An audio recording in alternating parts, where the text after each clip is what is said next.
오늘 본문의 말씀은 예수님께서 제자들과 함께 예루살렘 성을 입성하신 후에 그 이튿날, 즉 월요일에 있었던 일을 소개하고 있습니다. 앞서 말씀드린 것처럼 예수님 예루살렘 입성하신 이후에 이제 예수님의 생에 있어서 마지막 한 주간, 예수님의 생애 공생의 마지막 한 주간을 보내시는 시간을 갖고 계신다고 말씀드렸습니다. 그런데 오늘 본문에 보니까 예수님께서 예루살렘 성을 입성하시고 그 이튿날, 다음 날에 월요일 되는 날 하셨던 일을 소개하고 있는데 무화과 나무에 열매가 없음을 보시고 예수님께서 저주를 하시고요. 또 성전에 들어가셔서 그 성전에 있는 사람들, 장사하는 사람들 다 내쫓으시고 어떤 의미에서는 굉장히 폭력적이고 그러한 주님 모습을 지금 보여주고 계십니다. 저주하시고 또 성전에 들어가서 사람들 막 내쫓으시고요. 채찍을 들어서 내쫓으시고 막 이런 일을 주님께서 오늘 본문에 하고 계심을 저희가 볼 수 있습니다. 주님의 이러한 모습을 보면 여러분 어떤 생각이 드십니까? 굉장히 이례적인 모습이에요. 우리가 이해하고 우리가 알고 있는 주님은 그런 분이 아니세요. 그런데 놀랍게도 오늘 본문에서 보여주고 계시는 주님의 모습은 굉장히 다른 모습. 우리가 평소에 알고 있고 우리가 익히 경험했던 그런 주님의 모습과는 다른 굉장히 낯선 모습을 우리에게 보여주고 계신다 하는 겁니다. 굉장히 파괴적인 행위들을 하시는 것을 보여주고 있습니다.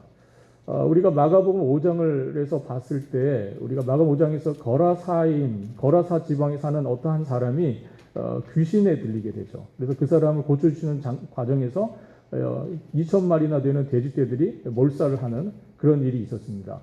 이때의 주님의 사역이 어떤 면에서 조금 파괴적이었어요. 그런데 오늘 본문처럼 이렇게 직접적으로 주님이 저주를 하시고 또 주님께서 직접적으로 사람들을 내쫓으시고 하는 이런 일들이 없으셨다 하는 거죠. 이것이 예수님의 생애에 전체적인 주님의 삶과 비교할 때 볼 때는 굉장히 어울리지 않는 굉장히 낯선 그런 주님의 모습입니다. 더욱이 오늘 이 사건은 앞서 말씀드린 것처럼 예수님의 공생의 마지막 한 주간에 일어났다는 점에서 굉장히 특이한 그러한 심상치 않은 그런 사건이라고 할 수 있습니다. 오늘 본문과 같은 사건을 기록하고 있는 마태복음을 우리가 참고해서 보면 예수님께서 성결 정결을 하시고 그 이후에 그 다음에 무화과나무 사건이 기록되어 있어요. 그래서 이 두 사건이 이렇게 서로 따로 떨어져 있는 것 같은 그러한 본문으로 기록이 되어 있습니다. 그런데 마가복음 오늘 저와 여러분이 본 이 본문에서는 이 두 사건이 어떻게 보면 하나로 이렇게 연결이 되어 있어요. 예수님께서 무화과나무를 저주하시는 이 일과 성전을 정화하시는 이 일이 서로 연결이 되어 있는 것을 볼 수 있습니다. 구조적으로 그렇게 되어 있어요. 왜냐하면 무화과나무를 저주하시는 이 사건 그 사이에 주님 이 마가가 성전을 정결케 하는 이 사건을 껴서 기록을 하고 있기 때문에 그렇습니다. 그래서 마가복음은 이 무화과나무를 저주하는 이 주님의 모습, 그리고 성전을 정결케 하시는 주님의 모습, 그리고 맨 마지막에 실제로 주님이 말씀하신 대로 이 무화과나무가 말라 죽는 그 사건이 그렇게 연결이 되어 있다는 겁니다. 마치 빵 두 장 사이에 햄과 야채를 집어넣은 샌드위치와 같은 그런 본문이 그렇게 구성이 되어 있다 하는 겁니다. 여러분 샌드위치 이렇게 누군가 이렇게 다 써서 주시면 여러분 어떻게 드십니까? 맛있게 그냥 드세요? 그러면 샌드위치를 맛있게 드시는 방법은 뭡니까? 어떻게 드셔야 맛있게 드시는 거죠? 어떤 샌드위치를 싸서 이렇게 드시라고 드렸는데 빵 따로 먹고 야채 따로 먹고 햄 따로 먹고 그리고 빵을 또 따로 먹으면 그 맛있을까요? 네, 샌드위치는 그렇게 먹는 게 아니죠. 네. 오늘 본문도 역시 마찬가지입니다. 오늘 본문도 이 두 사건을 하나의 사건으로 이해하고 우리가 본문을 읽어 나가야 할 필요가 있습니다. 이 12절 말씀 한번 상기하는 마음에서 제가 다시 한번 읽도록 하겠습니다. 이튿날 그들이 베다니에서 나왔을 때에 예수께서 시장하신지라. 예수님께서 시장하셨다 하는 이 표현이 오늘 마가가 기록을 하고 있는데 예수님 물론 배가 고프셨을 것 같아요. 요즘 육신을 우리랑 똑같은 육신을 갖고 계시기 때문에 예수님 충분히 배가 고프실 수 있습니다. 그런데 굳이 성경에 예수님이 시장하시다, 배가 고프시다 하는 것을 기록할 필요가 있을까 하는 겁니다. 요 단어, 시장하시다는 이 단어는요, 원래 이렇게 배고프다 그런 뜻도 있지만 뭔가를 이렇게 열망한다, 강하게 바란다, 그런 의미가 있는 단어입니다. 예수님이 오늘 본문에서 보여주고 계시는 그 열망이 있어요. 예수님 마음속에 가지고 계시는 그 간절한 바람이 있습니다. 이 시각으로 오늘 본문을 좀 바라볼 필요가 있습니다. 예수님이 느끼시는 그런 허기, 영적인 허기, 뭐가 그렇게 주님이 간절히 바라고 열망하시고 소망하시고 하시는 건가 하는 겁니다. 단지 주님이 음식을 이렇게 열망하셨을까요? 물론 배가 고프면 우리가 음식에 대한 열망이 높아지긴 합니다. 그러나 오늘 본문 전체를 놓고 봤을 때 마가가 주님이 시장하셨다라는 이 표현이 갖고 있는 것은 단지 우리 육신의 예수님 필요 때문에 배고프셨다 그런 의미 이상의 의미를 우리에게 보여주고 있음을 우리가 확인할 수 있습니다. 오늘 본문을 통해서 예수님께서 느끼신 영적인 허기이신 그리고 그 마음속에 강한 열망이 무엇인지를 우리가 같이 한번 살펴보도록 하겠습니다. 13절 한번 보겠습니다. 멀리서 잎사귀 있는 한 무화과 나무를 보시고 혹 그 나무에 무엇이 있을까 하여 가셨더니 가서 보신즉 잎사귀 외에 아무것도 없더라. 이는 무화과의 때가 아니니라. 무화과 나무가 있었습니다. 가시는 길 중에 있었던 거예요. 근데 멀리서 보니까 굉장히 열매를 가서 기대할 만큼 아주 모양새가 좋았어요. 잎사귀가 많고 아주 나무가 근사해 보였습니다. 그래서 당연히 열매가 있을 거라고 주님 생각하셨어요. 그래서 가서 보셨는데 막상 가 보니까 아무것도 없었습니다. 실망스러웠어요. 그러자 주님께서 무화과 나무를 향해서 이제부터 영원토록 사람이 내게서 열매를 따먹지 못하리라 이 저주의 말씀을 하십니다.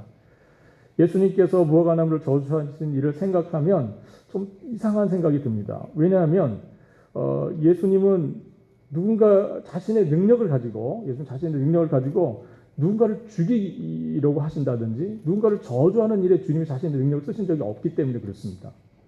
주님은 그렇게 자신의 능력을 쓰신 적이 없어요. 그런데 주님께서 놀랍게도 무화과 나무를 향해서 저주를 하시거든요. 근데 더군다나 더 이상한 거는 그 때가 어느 때입니까? 무화과의 때가 아니었습니다. 열매를 기대할 수 없는 때였다는 거예요. 열매가 맺히지 않는 때. 그런데 주님이 열매가 맺히지 않은 그 때에 열매가 없는 무화과 나무, 너무나 당연한 거잖아요. 자연스럽고. 근데 주님께서 굳이 그 나무를 향해서 저주를 하셨다는 겁니다. 근데 이 본문이 굉장히 이상한데 우리가 이 본문을 이해하기 위해서 여러분들 이 무화과의 때라고 할 때 이 때라고 하는 이 단어가 어떤 단어가 쓰였는지를 우리가 좀 들여다볼 필요가 있습니다. 헬라 사람들이 시간을 표현할 때 두 가지 단어를 사용합니다. 하나는 자연적인 시간, 봄, 여름, 가을, 겨울, 뭐 오전과 오후, 한 달, 두 달, 뭐 이렇게 하는 시간, 자연적인 시간의 흐름을 표현할 때 크로노스라는 단어를 씁니다.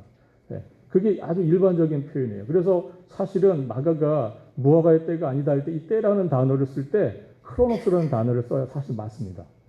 근데 놀랍게도 마가는 크로노스라는 단어를 쓰지 않고 여기에 카이로스라는 단어를 씁니다. 카이로스라는 단어는 헬라 사람들의 생각 속에서는 뭔가 미니풀한 타임, 뭔가 의미 있는 시간, 그런 거를 표현할 때 쓰는 단어가 카이로스입니다. 그래서 일반적인 시간의 흐름을 표현할 때 크로노스가 아니라 이 마가가 오늘 이 본문에서 여기에 카이로스라는 단어를 썼다. 뭔가 의미가 있는 것으로서의 시간. 여러분 시간을 하루 보낼 때 우리가 24시간이라는 똑같은 시간이 있습니다. 그러나 여러분들에게 있어서 뭔가 의미 있는 시간들이 있죠. 특별히 의미가 있는 그런 시간들이 있습니다. 우리 인생에도 역시 마찬가지예요. 우리가 나이가 연수가 시간이 지나면서 연수가 다 더해지시지만 여러분들 특별히 시간 속에 여러분들 인생 속에서 뭔가 특별한 시간대가 있잖아요. 그때 그 시기 그것을 우리가 카이로스로 이렇게 표현을 합니다. 그래 오늘 본문 속에 이 마가가 이 크로노스의 시간을 쓰지 않고 이 의미 있는 시간으로서의 카이로스라는 단어를 썼다는 것을 우리가 오늘 본문에서 조금 유념하여 볼 필요가 있습니다. 지금 예수님은 어떤 시간 속에 계시죠? 예수님 이제 일주일 남았습니다. 자신의 생애가. 그리고 주님은 지금까지 무엇을 향해 살아오셨죠? 예루살렘을 향해서 계속 오셨어요. 주님은 이 땅에 오신 삶의 목적이 분명하신 분이었어요. 그분은 섬기기 위해서 이 땅에 오셨다고 분명히 자신의 삶의 목적을 그렇게 밝히셨어요. 그 섬김의 최고의 정점에는 많은 사람들의 대성물로 자신의 생명을 주시기 위해서 이 땅에 오셨다. 주님께서 그렇게 분명히 말씀하셨습니다. 그러므로 주님은 지금 그 시간에서 주님 물론 배가 고프신 것도 있었겠지만 주님의 마음속에는 온통 어떤 열망이 어떤 생각으로 가득 차셨을까요? 주님의 마음속에는요. 이제 아버지의 뜻을 이루어 드릴 때, 이제 온 인류를 향하신 하나님 아버지의 그 소망을 이루어 드릴 시간, 그것을 위해서 자신을 대성물로 주셔야 하는 이 마지막 시간, 그것으로 주님의 생각은 가득 차 계셨을 겁니다. 여러분, 그 의미에서 주님께서 지금 이렇게 이 시간을 바라보고 있다는 것을 우리가 기억할 필요가 있습니다. 그래서 여러분들은 이 단지 육체의 배고픔을 뛰어넘는 이 그리스도의 열망이 무엇인지를 이해하셔야 하고요. 그리고 자연적인 시간을 뛰어넘는 구속사적인 시간, 하나님 구원 역사를 이루어 가시는 그 시간으로서 오늘 본문을 여러분들 이해를 하셔야 한다는 겁니다. 성경에서 무화과 나무는 종종 이스라엘의 어떤 영적인 상태를 표현할 때 사용되는 그런 나무, 비유되는 나무였습니다. 우리 한번 같이 호세아서 9장 10절 그리고 16절 말씀 한번 읽어보도록 하겠습니다. 옛적에 내가 이스라엘을 만나기를 광야에서 포도를 만난 것 같이 하였으며 너희 조상들을 보기를 무화과 나무에서 처음 맺힌 첫 열매를 봄같이 하였거늘 그들이 바알보르에게 가서 부끄러운 우상에게 몸을 들임으로 저희가 사랑하는 우상같이 가증하여 뒀도다. 에브라임은 매를 맞아 그 뿌리가 말라 열매를 맺지 못하나니. 여기서 무화과 나무가 등장하죠. 무화과 나무. 그리고 그 무화과 나무가 어떻게 됐습니까? 16절에 보니까 뿌리가 말라 열매를 맺지 못하게 되었다. 이렇게 말씀하고 있어요. 이것은 무화과 나무를 빗대어서 이스라엘의 영적인 상황을 말씀하시는 호세아서의 말씀입니다. 예수님은 무화과 때가 아니었음에도 불구하고 그 나무를 지금 뭐 하고 계세요? 심판하고 계시는 겁니다. 그렇게 주님께서 하신 것은 무화과 나무의 그 모습에서 주님이 지금 무엇을 보셨기 때문입니까? 이스라엘의 모습을 보셨기 때문이에요. 특별히 오늘 성전에 가셔서 주님께서 바라본 성전을 중심으로 보여진 이스라엘의 모습. 그 무화과 나무를 보시면서 주님은 성전의 모습을 보신 겁니다. 열매 없는 무화과 나무의 상태가 곧 이스라엘의 영적인 상태였었고 무화과 나무가 받은 그 심판이 곧 이스라엘이 받게 될 운명이었다 하는 겁니다. 예수님이 무화과 나무에서 보신 것과 그리고 성전에 들어가서 보신 것이 서로 일치했습니다. 주님 무화과 나무를 보시면서 보신 것과 또 성전에 들어가셔서 보신 것 무엇이 서로 일치했죠? 잎사귀만 무성한 거였어요. 열매가 없었습니다. 주님이 찾지 못하신 게 있었어요. 무화과 나무에서 발견하지 못한 것, 그리고 주님이 성전에 들어가셔서 보지 못하신 것, 찾지 못하신 것, 열매였습니다. 잎사귀는 무성했는데 열매가 없었습니다. 유대인들은 1년에 3차례 성전에 올라가서 제사를 참여합니다. 그래서 6월절, 그리고 오순절, 그리고 초막절에 3차례 유대인들이 예루살렘으로 그들이 어느 곳에 살고 있든지 예루살렘으로 향하여 이렇게 순례의 길을 떠나게 됩니다. 먼 여행길 동안 제사에 쓸 제물을 가져가는 일이 쉽겠습니까? 굉장히 어렵겠죠. 그래서 이 사람들이 어떻게 했냐면 예루살렘 가까운 감람산, 우리가 지난주에 말씀드렸죠. 그 감람산, 거기에 이 제물을 파는, 제사용 제물을 파는 그런 마켓이 있었습니다. 시장이 있었어요. 왜냐하면 사람들이 저 먼 곳에서, 저 갈릴리에서 그 제사에 쓸 짐승을 끌고 예루살렘까지 가는 일은 그것도 흠없는 제물을 드려야 되잖아요.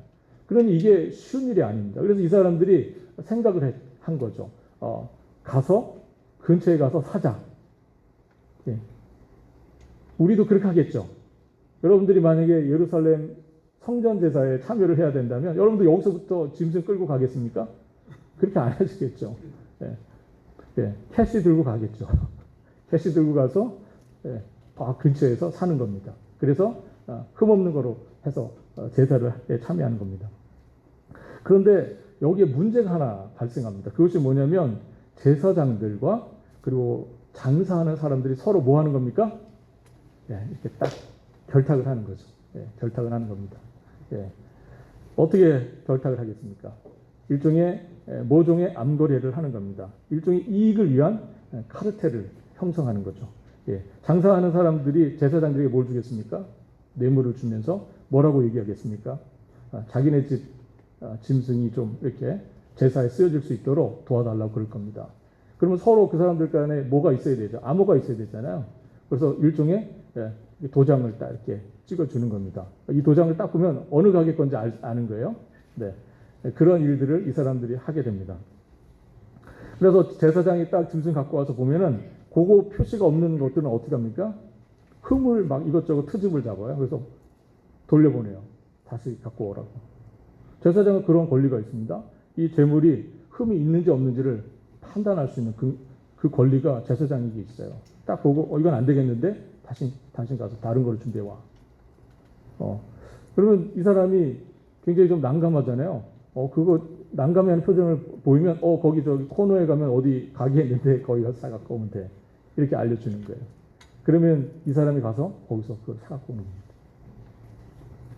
여러분, 지금 예수님 당시에 성전의 모습을 제가 설명해 드리고 있는 겁니다. 여러분, 성전이 지금 뭐가 되고 있는 겁니까, 지금? 예, 이익의 도구, 장사를 위한 마당이 된 겁니다.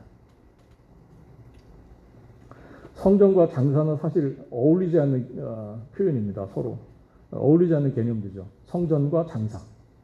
그런데 놀랍게도 성전에서 장사가 이루어지고 있었습니다. 예수님 당시에. 오늘날 교회의 모습, 이 말씀을 근거로 한 오늘날 교회의 모습은 어떻습니까?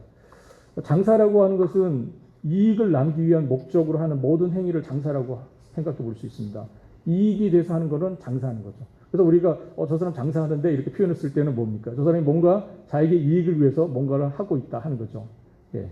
여러분, 우리가 교회 성전이라고 하는 것은 뭡니까? 성전이라고 하는 것은 희생제사를 통해서 하나님과의 만남을 갖는 것을 목적으로 하는 것이 성전입니다.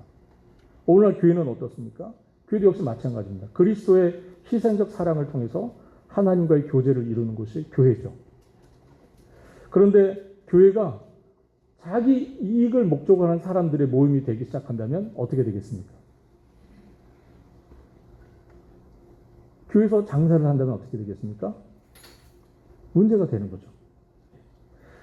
그리스도의 희생을 기억하면서 그 희생을 본받아서 실천하기 위해서 우리가 모여 하나님을 예배하고 찬양하는 곳이 교회가 되어야 하는데 어느 순간부터 자기 이익이 우선이 되고 자기 이익이 돼야 교회에 오고 자기 이익을 위해서 교회에 모이는 그러한 장사하는 것이 오늘날 교회가 되어서는 안 되겠다는 생각이 듭니다. 뿐만 아니라 오늘 본문에 보니까 성전에 그러한 사람들뿐만 아니라 그 돈을 바꾸는 사람들이 등장합니다. 환전상들이에요. 이 사람들은 어떤 사람들이냐면 그 당시 유대인들은 그 성인 남자들은 성전세라는 걸 바쳐야 됩니다. 성전세를 바쳐야 하는데 출애굽기 30장에 의하면 세겔이라고 하는 특별한 그 화폐 단위가 있어요. 그 세겔로 성전 세겔로 세금을 그 성전세를 바쳐야 되는 그런 의무가 있습니다. 그런데 외국에서 살다 온 디아스포라 유대인들도 상당히 그 당시에 예루살렘 성전에 참여를 했고요. 또 여러 다른 지역에서 오는 사람들이 그 세계를 준비하지 못한 겁니다. 그래서 어떻게 합니까? 성전에 온 그 사람들에게 세계를 환전해 주는 겁니다. 세겔로. 여러분, 그렇게 되면 우리가 환율을 따져서 환전을 해줄 때 우리가 심플하게 1대1로 이렇게 해줍니까? 우리 환전할 때 1대1로 해주시나요? 돈 바꿔주는 분들이 어떻게 하시죠? 자기 이익을 붙이죠. 예. 자기 이익을 당연히 붙입니다. 예. 그 환차에 의한 이익을 붙여요. 지금 환전상들이 그 일을 하는 사람들입니다. 지금 성전 그 마당에 와가지고요. 멀리서 온 이 성전 예배에 참여하는 사람들이 성전세를 내야 되는데 그것을 환전해주는 일들을 했던 겁니다. 여러분, 더 이상 그 당시 예수님 당시에 성전은요, 성전이 아니었습니다. 예. 타락할 대로 타락하고 부패할 대로 부패한 종교 기득권자들이 자신들의 권력을 행사하고 자신들의 유익을 찾고 있었던 그런 곳이 예수님 당시에 예루살렘 성전의 모습이었습니다. 그래서 주님께서 성전을 뭐라 그러십니까? 강도의 소굴이라고 말씀하셨어요. 강도의 소굴. 예수님 그래서 상과 의자를 둘러 엎으시고 그들을 내어 쫓으셨습니다. 호세아서 9장의 말씀처럼 하나님께서 그들의 행위가 악함으로 내 집에서 그들을 내어 쫓으셨다 하는 이 말씀처럼 주님께서 채찍을 들어서 성전에서 그들을 다 내어 쫓으셨습니다. 주님께서 지금 거룩한 분노를 내고 계시는 거예요. 거룩한 분노. 하나님의 집인 성전이 거룩한 곳이 되어야 하는데 그것이 주님의 마음이고 주님의 열망이고 주님의 뜨거운 마음이신데 지금 악을 행하는 자들이 성전의 자리를 잡고 온갖 악을 행하면서 하나님이 원하시는 일들로부터 멀어져가는 이 일들이 벌어지고 있는 성전을 바라보시면서 주님이 분노해 하신 겁니다. 오늘날 저희 교회, 오늘날 교회는 어떻습니까? 오늘날 교회는 정말 주님이 원하시는 대로, 주님이 바라시는 대로 거룩한 집이 되고 있습니까?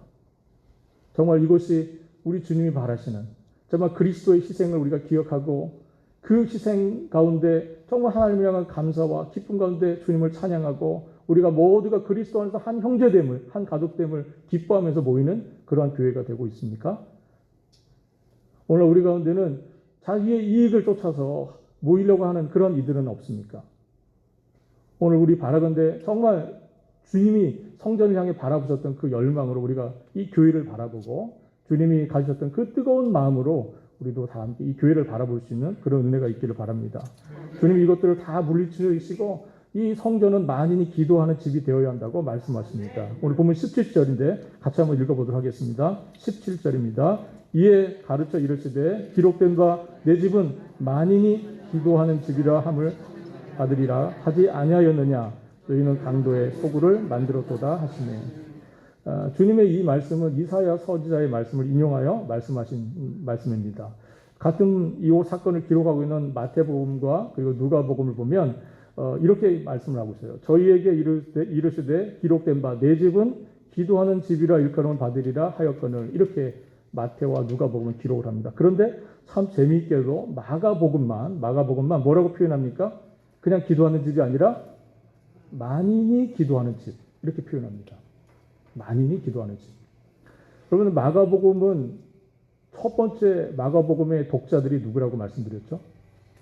이 처음에 마가복음이 기록됐을 때 마가복음을 읽었던 사람들, 초대교회 그리스도인들, 그 사람들은 유대인들이 대부분 아닌 대부분 이방인들로 구성된 여기 로마라고 우리가 여겨지는 그 로마에 있는 이방인 교회 그리스도인들, 그 사람들이 읽었던 성경입니다. 그 사람들에게 복음을 전하기 위해서, 그 사람들에게 예수 그리스도를 소개하기 위해서 기록된 성경이 마가복음이에요. 그렇기 때문에 마가는 그런 의미에서 만인이 기도하는 집으로서의 성전을 이야기한 겁니다. 만인, 즉 모든 이방인을 포함한 모든 이방인들도 나와서 하나님께 예배할 수 있고 모든 이방인들도 나와서 하나님께 기도할 수 있는 성전, 그것을 말씀한 겁니다. 성전에는 이방인의 뜰이라는 곳이 있습니다. 이방인의 뜰. 이방인들을 배려하고 이방인들도 하나님 앞에 나와 예배할 수 있는 그 공간을 성전 안에 마련해 두었어요. 그런데 이 성전, 이방인의 뜰에서 지금 환장산들과 그리고 짐승을 파는 사람들이 막 그곳에서 장사를 하고 있었습니다. 그래서 이방인들이 실제로 와서 앉을 수 있는 장소가 없었고 이방인들이 와서 참여할 수 있는 예배에 참여할 수 있는 기회들을 박탈당하고 있었던 겁니다. 성전은 어떤 정치적이고 경제적인 이익보다도 가장 1차적으로 중요한 것은 뭡니까? 기도하는 집이 되어야 한다는 겁니다. 누구라도 유대인만이 아니라 이방인들도 다 나와서 하나님을 예배하고 하나님께 기도할 수 있는 곳이 성전이 되어야 한다는 그런 주님의 말씀이세요. 오늘날 주님께서 교회들을 바라보실 때 오늘날 교회는 어떻습니까? 만인에게 열려 있습니까? 만인이 와서 기도할 수 있는 공간으로서의 교회의 역할을 저희가 잘 감당하고 있습니까? 대부분 교회들이 문 잠겨 있죠. 아닙니까? 맞아요. 저희 교회는 열려 있습니다. 네. 대부분 교회들이 문 잠겨 있어요. 그래서 만약 주님이 오시면 전화하고 오셔야 돼요. 그래야 만날 수 있습니다. 네.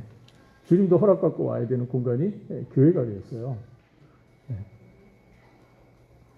오늘 본문 19절과 20절 그리고 21절 말씀 한번 같이 쭉 읽겠습니다. 그리고 날이 저물매 그들이 상 밖으로 나가더라. 그들이 마침 아침에 지나갈 때에 무화과 나무가 뿌리채 마른 것을 보고 베드로가 생각이 나서 여짜오되 라삐여 보소서 저주하신 무화과 나무가 말랐나이다.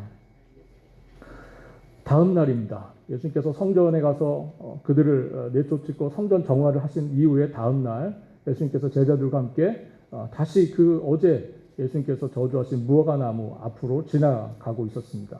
그때 베드로가 보니까 주님이 말씀하신 대로 그 무화과 나무가 말라버려서 죽은 것을 봤습니다.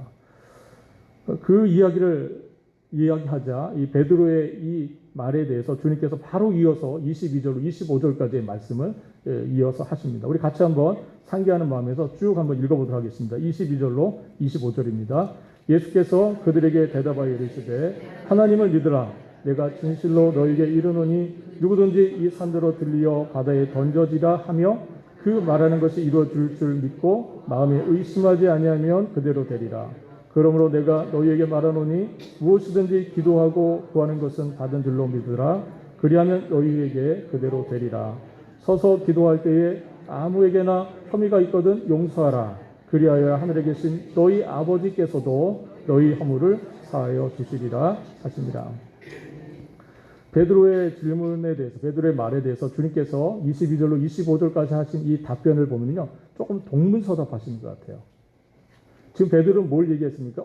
주님 말씀하신 대로 무화과 나무가 말랐습니다. 이 이야기를 했거든요. 그랬더니 주님께서 그 이야기를 듣고 오늘 보면 22절로 25절의 말씀을 쭉 말씀하세요. 주님이 22절로 25절까지 하신 이 말씀은요, 그 의미가 이겁니다. 쉽게 말씀을 드리면 우리의 신앙의 본질은 무엇이냐 하는 것을 주님께서 말씀하셨어요. 지금 무화과 나무가 말라 죽었잖아요. 그 무화과 나무가 말라 죽은 것은 이스라엘의 신앙 상태, 이스라엘의 영적인 상태를 의미한다고 말씀드렸습니다. 그것에 대해서 주님께서 그 말라버린 무화과 나무를 보고 신기해한, 정말 주님 말씀하신 대로 어떻게 하루 사이에 이렇게 무화과 나무가 죽을 수가 있지? 굉장히 놀라우면서 라삐어 보소서 무화과 나무가 죽었나이다 이렇게 말했던 베드로를 향해서 주님께서 신앙이라는 게 무엇인지, 우리의 믿음이라는 게 무엇인지를 주님께서 설명을 하십니다. 23절을 보면 하나님께 대한 믿음을 이야기하시고요. 그리고 24절을 보면 기도에 대한 이야기를 하시고, 그리고 25절로 가면 주님께서 용서에 대한 이야기를 연달아하십니다. 하나님께 대한 믿음, 그리고 기도에 대한 이야기, 그리고 용서에 대한 이야기로 주님께서 쭉 연결해서 말씀하세요.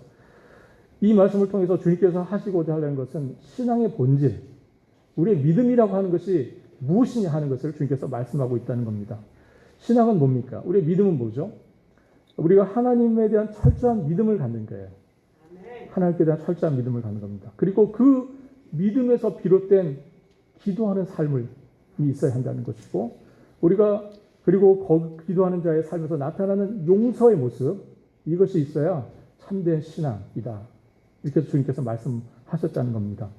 우리가 하나님을 믿는다고 말하는데 기도의 삶이 없다면, 우리 하나님을 믿는다고 말하는데 기도하는 모습이 없다면 그것은 거짓입니다. 하나님을 믿는 자는 기도하는 자가 됩니다. 하나님을 믿는데 기도하지 않는다? 그것은 거짓된 믿음입니다. 하나님을 신뢰하는 자가 하나님께 기도하지 않을 수 없습니다. 그렇지 않습니까? 하나님을 믿는다 하면서 기도하지 않는다? 그건 잘못된 믿음일 겁니다. 분명히.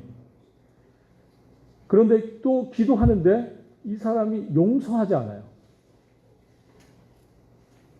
기도는 하는데 용서하지 않습니다. 그러면 그 기도는 거짓된 기도입니다. 그리고 더 나아가서 그 이의 믿음도 거짓된 믿음입니다. 형식적인 신앙을 버리고 신앙의 본질, 믿음과 기도와 용서의 삶, 그것을 살라고, 그러한 열매를 보여야 한다고 우리 주님께서 지금 말씀하고 계시는 겁니다. 그러한 모습이 있어야 이렇게 믿음으로 기도하고 또 믿음, 기도하는 가운데 용서하고 하는 이 삶을 회복하려고 하는 열매를 신앙에서 삶 속에서 맺으려고 하는 이 몸부림이 있을 때 그 교회는 하나님의 기쁨이 되는 교회가 되고 하나님의 자랑이 되는 교회가 되는 겁니다. 오늘 말씀을 정리하겠습니다. 주님은 멀리서 한 무화과 나무를 바라보셨어요. 그 나무는 잎사귀가 무성했습니다. 멀리서 볼 때 매우 훌륭했어요. 근사했습니다.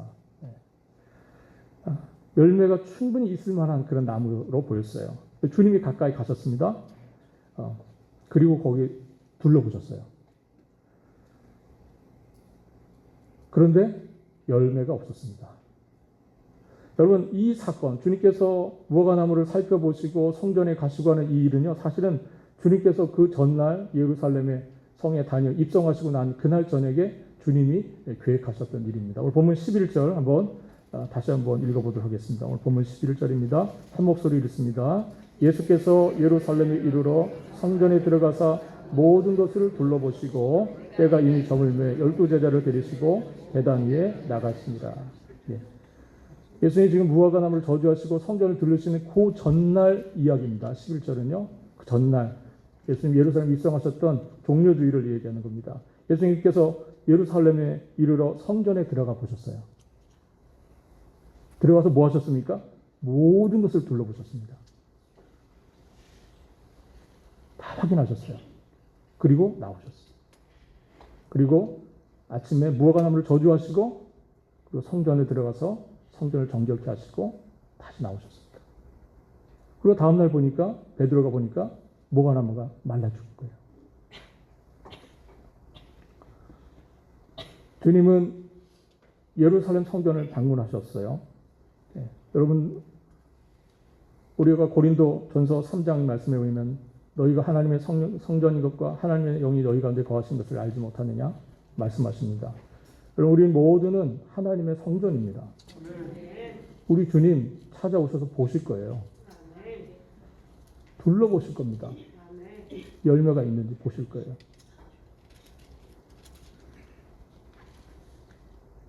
잎사귀가 무성할수록 오셔서 철저히 보실 겁니다. 잎사귀 하나하나 둘추면서 열매를 확인하실 겁니다. 열매를 찾고 싶어 하시는 주님의 열망이 있습니다.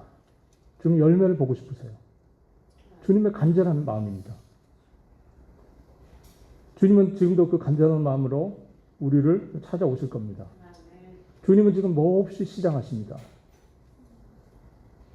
혹시 그 나무에 무엇이 있을까요? 기대를 걸고 왔던 그 주님, 그 마음으로 주님께서 우리를 찾아오실 거예요. 이 교회를 찾아오실 겁니다. 주님은 나귀 새끼를 타고 예루살렘에 입성하셨습니다. 주님은 지금도 나귀 새끼를 타고 온유하고 겸손한 모습으로 우리들의 성전을 방문하실 겁니다. 비록 지금은 진노의 채찍, 회초리를 들어서 열매 없는 성전을 매질하실지라도 아직은 그래도 은혜의 때입니다. 할렐루야. 주님이 비록 채찍을 들어서 분노하셔도 우리를 향해서 책망하셔도 그래도 지금은 은혜의 때입니다. 구원받을 만한 때예요. 그러나 우리 주님께서 마지막 날에 오실 때가 있습니다. 그때는 우리 주님 나귀 타고 오지 않으세요.